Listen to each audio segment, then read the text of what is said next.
Baik, Assalamualaikum warahmatullahi wabarakatuh. Teman-teman remeh temeh semua, hari ini kita akan beremeh temeh dengan seorang perempuan hebat dari Sumatera Barat.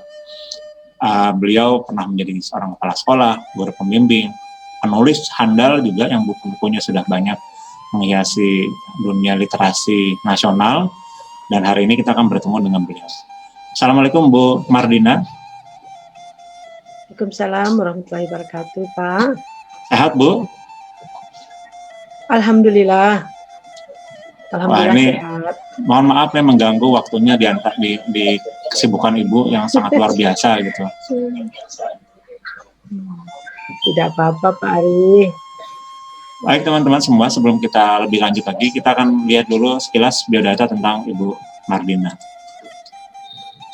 Saya bacakan ya, nama beliau adalah Ibu Mardina Magister Pendidikan. Tempat tanggal lahir, ini di Lubuk Basung, Kabupaten Agam, Sumatera Barat. Pendidikan beliau S1-nya MIPA Biologi, S2-nya Administrasi Pendidikan.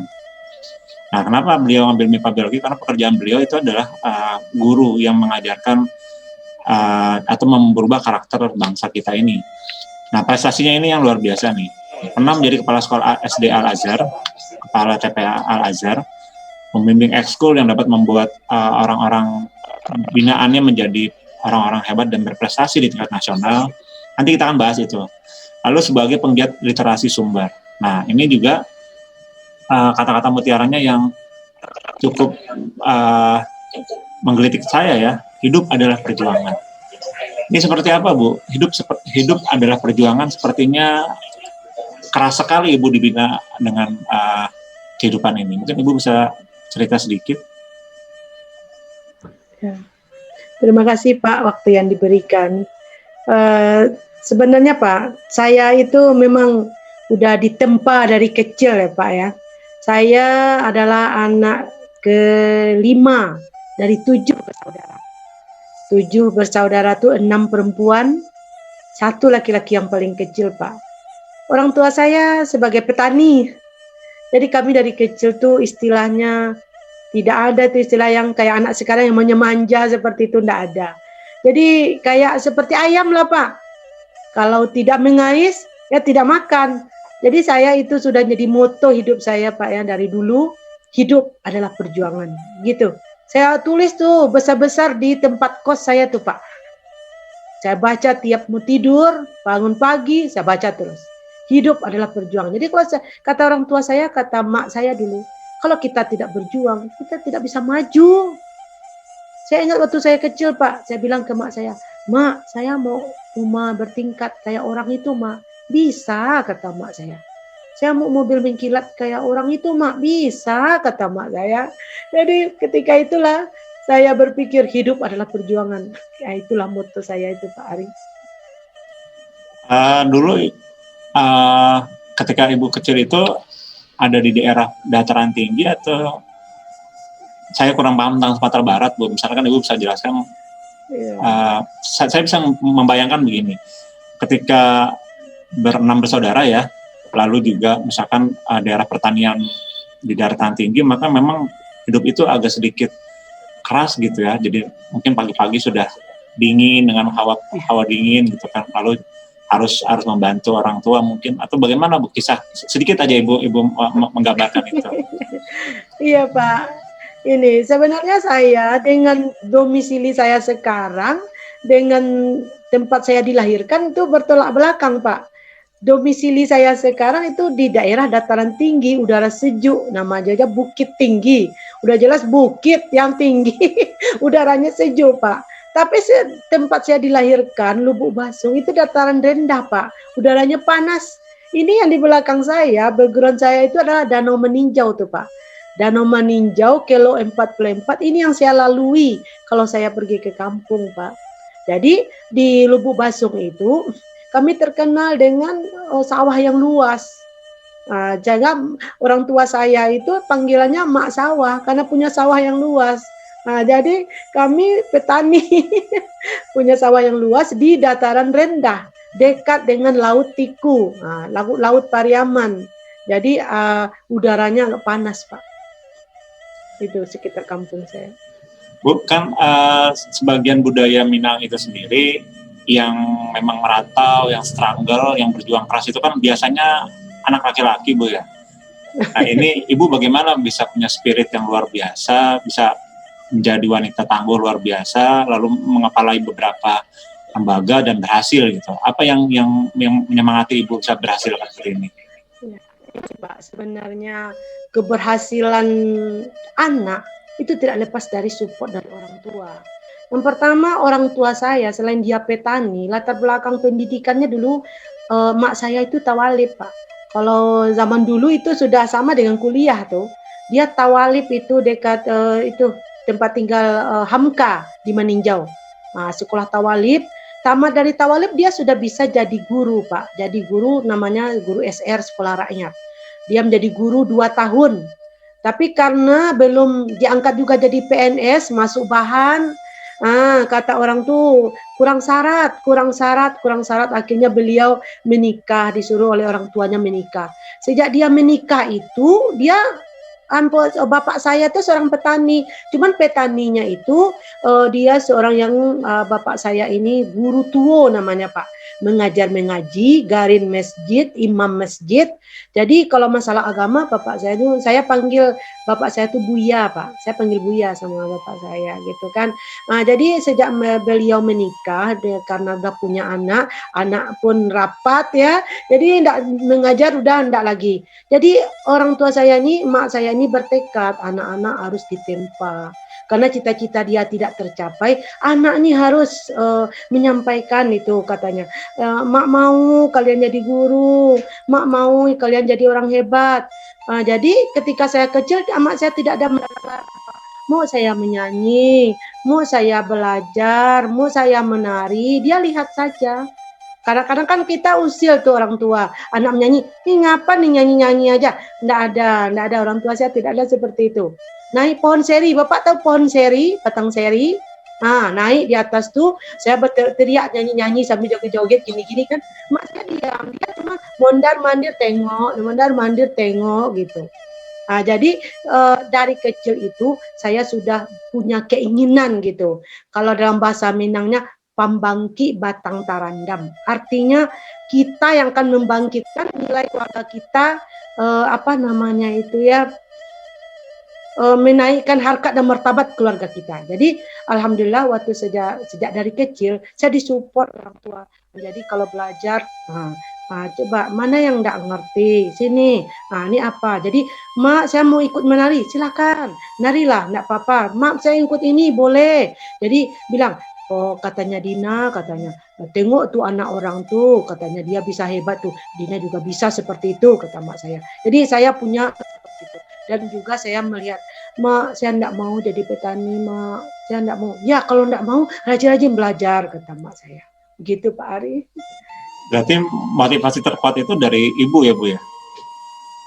Ya kalau bapak saya orang masjid, garis masjid dia enggak banyak bicara, juga enggak pernah marah.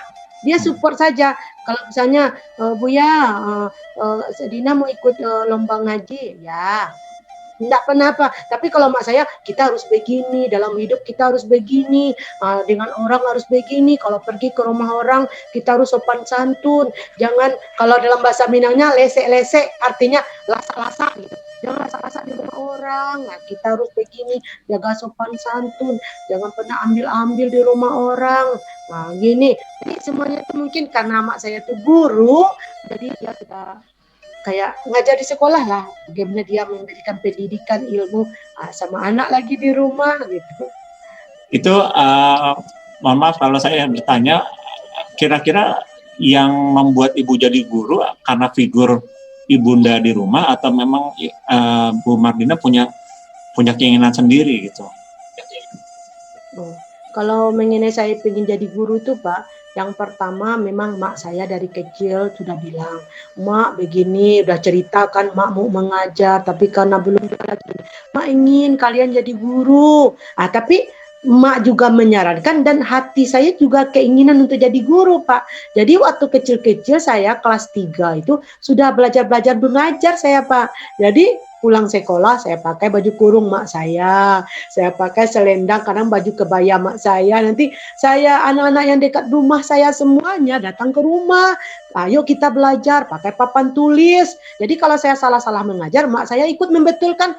Kalau ini cara ngajarnya. Ini jadi mak saya latih-latih saya sejak dari SD itu. Jadi udah jadi guru apa sekolah-sekolahan gitu. Itu bagaimana Bu rasanya menjadi seorang kepala sekolah dari sekolah Al-Azhar? Itu kan sekolah favorit ya? Iya betul. Setahu saya kalau Al-Azhar itu sekolah favorit yang punya kelas lah, bahasanya begitu. Bagaimana Bu rasanya menjadi kepala sekolah yang pasti guru-gurunya hebat-hebat, lalu orang tuanya juga kan melek pendidikan semua ya. Itu bagaimana Bu saat Ibu menjadi kepala sekolah di sekolah Al-Azhar? Ya.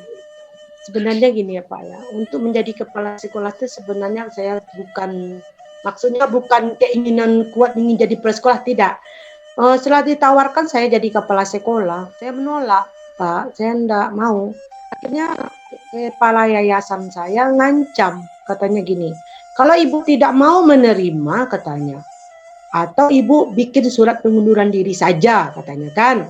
Semua sudah dites. Ternyata ibu yang lulus tes untuk menjadi kepala sekolah. Memang waktu itu kami diberikan tes Pak ya. Kayak guru berprestasi ada tesnya gitu. Saya memang 5 menit ya siap soal itu.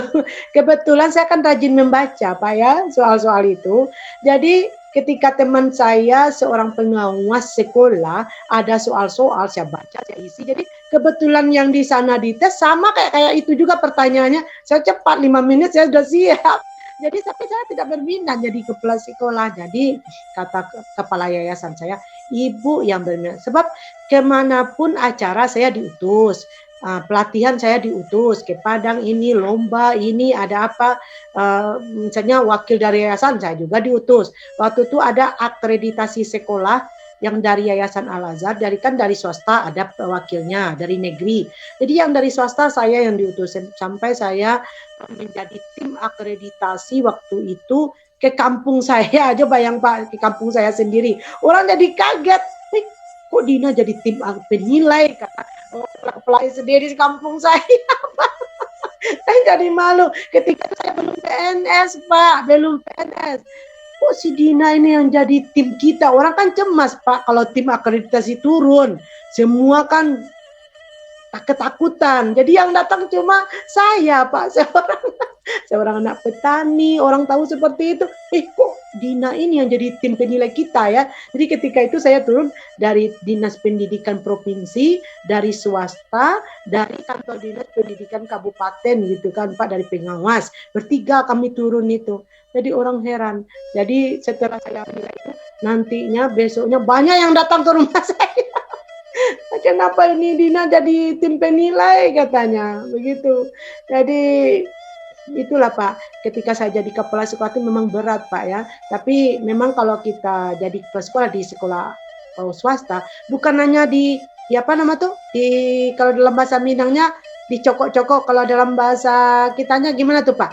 Diambil mendadak, bukan begitu Pak. Ini kita sudah diperhatikan kinerja kita selama ini, keaktifan kita di sekolah, tentu kita sudah terbiasa mengerjakan tugas sampai selesai, kemudian keaktifan kita, dan kita tidak pelit untuk menambah waktu di sekolah gitu. Kadang-kadang saya pulang sampai jam 5 sore, jam 5 sore, malah ada saya pulang sampai jam 2 malam ketika saya penting untuk membuat laporan gitu Pak. Sebab waktu itu kita kan belum punya laptop, kita cuma punya satu komputer Pentium 1, Pentium 2, masih ingat Bapak kan? Betul. Memang berat Pak, tapi waktu itu murid saya berjumlah 405 orang, 405 murid saya itu. Dan teman-teman, bagi saya tidak ada seperti ini Pak, saya bos, ini bawahan, tidak. Saya menganggap teman-teman saya seperti mitra sejajar Pak, mitra sejajar. Nah, jadi kalau makan bersama, yuk kita makan bersama, makan pakai daun bersama-sama tuh Pak. Saya makan bersama-sama. Saya tidak pernah menganggap ini bos, ini bawahan, tidak. saya menganggap teman-teman saya semuanya mitra sejajar. Jadi kami kompak untuk memajukan sekolah itu. Alhamdulillah Pak. Waktu itu. Demikian mungkin Pak. Ya, berarti proses kepala sekolah juga merupakan proses yang rumit ya. Jadi proses pengamatan, lalu proses penilaian. Jadi akhirnya Ya. Ibu menjadi orang yang terpilih karena prestasi-prestasi Ibu sebelumnya gitu ya. Iya betul. Nah, ini Bu, di sini kan juga ada Ibu sebagai penggiat literasi Sumatera Barat. Nah, ini tadi juga Ibu juga mengatakan karena Ibu hobi membaca, jadi Ibu jadi lebih mudah mengatasi ujian-ujian kepala sekolah itu. Gitu. Dan kebetulan soalnya sama gitu kan, tapi pasti kan di situ juga karena pengetahuan Ibu yang sangat luas. Menurut Ibu apa ya? Saya jadi bingung tanyanya. Mengapa Ibu sampai memiliki kepedulian untuk mengangkat budaya literasi gitu kan? Karena memang ya kita harus akui sendiri literasi di bangsa ini kan masih rendah ya. Namun yang peduli sangat sedikit sekali gitu kan. Apalagi yang saya dengar kan Ibu juga gemar membaca dan sering menulis gitu ya. Artinya langsung turun langsung untuk menulis jadi membagi ilmu atau sharing pengalaman itu dengan buku. Ini bagaimana Bu? Kisahnya di balik itu? Mungkin kita ingat beberapa kalau peta tapi titih juga bahwa tuntutlah ilmu walaupun sampai ke negeri Cina. Itu yang pertama. Dalam Islam pun kita kan dianjurkan untuk, sedangkan ayat yang pertama itu saja dalam Islam kan bacalah gitu, ya kan? Iya, Iqra kan? Nah, bacalah. Berarti kita memang sudah dari kecil atau dari awal kita memang dianjurkan untuk berliterasi, ya kan Pak? Nah, jadi di sini saya pikir, dan juga beberapa pendapat profesor mengatakan, kalau Anda ingin diingat oleh orang, jika kita sudah tiada, menulislah. Nah, jadi saya memang di beberapa pendapat tersebut saya pahami, dan saya berusaha untuk melakukan perbuatan seperti itu.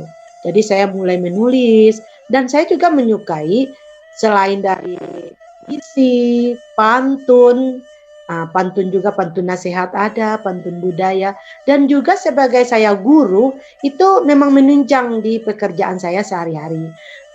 Contohnya ketika saya guru kelas 5, aku memang belajar pantun. Pantun itu ada pantun nasihat, pantun jenaka, pantun tentang aliran darah. Nah, sehingga saya waktu itu saya membuat buku non fiksi saya tentang pantun sekolah dasar tentang aliran darah gitu. IPA sekolah darah, IPA sekolah dasar kelas 5. Nah, kemudian bagaimana saya bisa ikut literasi Sumbar? Ini memang pertama-tama saya memang beberapa teman mengajak, yuk kita ikut. Yang pertama ada guru media guru. Nah, di media guru ini katanya ini bisa kita membuat sebuah buku dalam waktu yang singkat. Jadi saya dengan teman yaitu Ibu Amak Sofni Erita, kami mengikuti pelatihan. Walaupun itu 3 hari, tapi lumayanlah. Sebetulnya dia tidak mengajarkan cara menulis begini, harus awalnya begini, bukan. Dia memberikan semacam motivasi, Pak. Motivasi yang membuat kita ingin melejit itu untuk menulis, motivasi yang diberikan. Jadi sejak dari awal tuh kita udah menulis. Kemudian saya lagi masuk yaitu yang media guru ini Bapak Muhammad Ihsan ini ketuanya. Kemudian saya masuk lagi menulis dengan Perwas itu Bapak Asri Zalmar, yaitu perkumpulan rumah Seni Asnur itu di sana juga menimpa itu pendidikan mengenai puisi dan pantun. Diajarkan pantun begini, syarat-syaratnya begini, cara begini. Tapi ada pelatihannya juga. Jadi ditulis pantun, Nah, terus jadi pantun yang kemarin tuh yang ikut 500 orang, yang lolos 300 orang, yang masuk final 100 orang. Itu berat juga perjuangannya, Pak. Kemudian sebelum itu juga puisi juga. Jadi ketika kita dengan media guru, setelah ada koordinasi media guru dengan Gubernur Sumbar, diadakanlah waktu itu launching buku pada hari hari har, har, har, apa hari Hardiknas, Hari Pendidikan Nasional di Padang. Nah, itu diadakanlah launching buku dengan Bapak Gubernur, dan kemudian ada juga yang di Jakarta, sampai di Hari Pendidikan Nasional di Jakarta juga teman-teman media guru launching. Nah, setelah itu saya juga masuk grup Hero Society dengan pimpinan Prof. Imam Robandi. Di sini diajak oleh teman saya itu Bapak Dasril. Bapak Dasril sudah lebih dahulu masuk. Ketika itu beliau mencari buku yang sangat menarik, yaitu dia mencari buku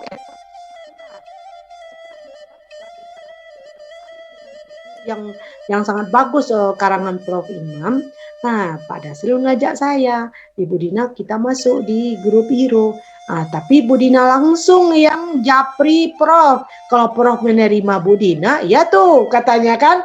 Jadi saya langsung japri, Prof, yang bilang gitu kan, saya pengen masuk ini grup Hero Society, apakah saya diterima? Anda di mana? Gini semuanya.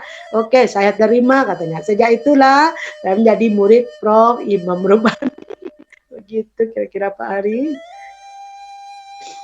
Ya Bu, yang terakhir nih, kebetulan kan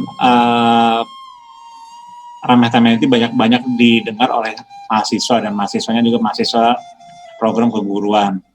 Nah, mungkin ada kata-kata semangat atau motivasi dari Ibu bisa agar mahasiswa itu bisa menjadi guru yang berpengaruh, seperti Ibu, yang berjuangan luar biasa. Lalu seperti apa menjadi seorang guru itu? Mungkin ada motivasi dari Ibu untuk teman-teman mahasiswa yang hari ini menjadi mahasiswa di program keguruan di UM Tangerang gitu, Bu. Silakan. Betul Pak Ari, kalau kita menjadi seorang guru itu kan memang guru itu digugu dan ditiru. Sebenarnya di sini kalau kita sudah punya tekad, saya juga bilang ke anak-anak saya, Ibu dari dulu punya cita-cita ingin menjadi guru, Ibu wujudkan dengan Ibu rajin belajar, Ibu juara kelas, Ibu berusaha, betul-betul Ibu wujudkan. Jadi kalau kita punya suatu cita-cita, kita wujudkan, tapi bukan kita diselingi dengan kata malas, nantilah dulu. Tidak. Saya Ibu Dina nanti baru mengajar tamat sekolah SPG, mengajar, saya disuruh menjadi pembina upacara, Pak. Baru pertama kali berdiri. Kalau teman saya kan semuanya nggak mau, katanya, jangan dulu Pak, belum berani kali. Kalau saya baru hari pertama di sekolah itu, Bu Dina jadi pembina sekarang. Iya Pak. Tapi pembina upacara itu kan 5 menit kan Pak. Kita nasihat, ya rajin belajar nak, bikin PR, jangan melawan ke orang tua, ke guru, ya udah, ya kan? Jadi yang bagi saya untuk pesan ke adik-adik atau anak-anak yang jadi guru, kita tidak boleh mengatakan kata tidak gitu. Itu yang penting, yang pertama. Dan kita harus bersemangat gitu. Saya mau jadi pembimbing eskul. Yang penting saya memberikan semangat kepada teman-teman yang lain. Saya memberikan semangat kepada anak-anak. Ibu, kita latihan, ya. Pernah sekali Pak untuk mengiringi kata Al-Quran. Belum pernah latihan drum. Latihan drum band, seminggu lagi kita tampil di kata Al-Quran. Ya, saya ajar Pak. Anak-anak sore nanti kita latihan ya. Latihan siap sore. Pulang sekolah sore, capek-capek. Pulang sekolah jam 6. Nggak apa-apa Pak. Nah, kita harus berusaha. Pokoknya semangat gitu Pak. Jadi untuk adik-adik guru, yang penting kita harus komitmen untuk bekerja. Itu yang penting. Kemudian menulis, membaca itu sangat penting. Jadi kalau kita ingin dikenang, jadi menulislah. Jadi menulis itu kita harus membaca untuk menambah wawasan. Jadi kalau nggak bisa bikin buku sendiri, banyak kita bisa bikin ontologi dengan kawan-kawan kita, ya. Dengan murid-murid tuh bisa kita bikin buku ontologi. Saya bikin buku puisi dengan murid-murid saya bikin pengalaman. Kemarin ini saya masukkan artikel di koran Pak Arya. Jadi sehari siap saya 2 artikel. Kalau kita punya hati, punya semangat, nggak ada yang nggak siap, nggak ada yang nggak dapat itu, nggak ada. Jadi kalau ada anak-anak bilang nggak bisa, nggak bisa. Jadi pernah guru saya Pak Ari, waktu itu saya kepala sekolah di Al Azhar. Ketika itu saya suruh dia mengajar matematika. Dia kan maunya mengajar tentang budaya saja. Matematika. Bu, saya tidak bisa mengajar matematika. Hah? Jadi guru kok tidak bisa? Jadi guru tidak bisa ngajar matematika? Ah itu. Jadi saya berikan support. Tidak ada kata tidak bisa. Kita harus semangat. Tidak ada kata tidak bisa. Nah itu. Gitu mungkin Pak Ari. Itu Bu, belajar pantun dari sejak kapan Bu ya? Sebenarnya kami Pak orang Minang atau orang Melayu dari kecil tuh udah diajar berpantun, sudah diajar berpantun. Ingat Bapak dulu ndak acara di TV berbalas pantun? Ya, betul. Ada lagi acara dengan Malaysia? Ya. Dengan Malaysia, itu. Jadi kan kita suka nonton TV berpantun-pantun. Lagi ya langsung berpantun dulu. Seperti ini pantunnya. Cubadak di tengah laman, ditulak jawabku kaki. Usah lamo tagak di laman, naik ke rumah basuhlah kaki. Itu banyak lagi tuh pantunnya Pak. Jadi diberi beras pinang itu Pak, ada dulu yang bunga pinang. Diserak kan begini. Di game nempel itu kepakai payung dia tuh. Nah, banyak tuh panjang pantunnya, agak 20 pantun Pak. Nah, baru boleh naik ke rumah. Jadi dari kecil tuh memang udah berpantun-pantun kita itu. Baik Bu, terima kasih atas waktunya, terima kasih atas motivasinya, dan terima kasih juga yang paling berharga berbagi pengalaman kepada pemirsa Remeh Temeh semua, jadi bisa termotivasi dan bisa mengikuti jejak Ibu Mardina menjadi perempuan yang tangguh dan sukses. Terima kasih, semoga sehat selalu. Assalamualaikum warahmatullahi wabarakatuh. Waalaikumsalam warahmatullahi wabarakatuh.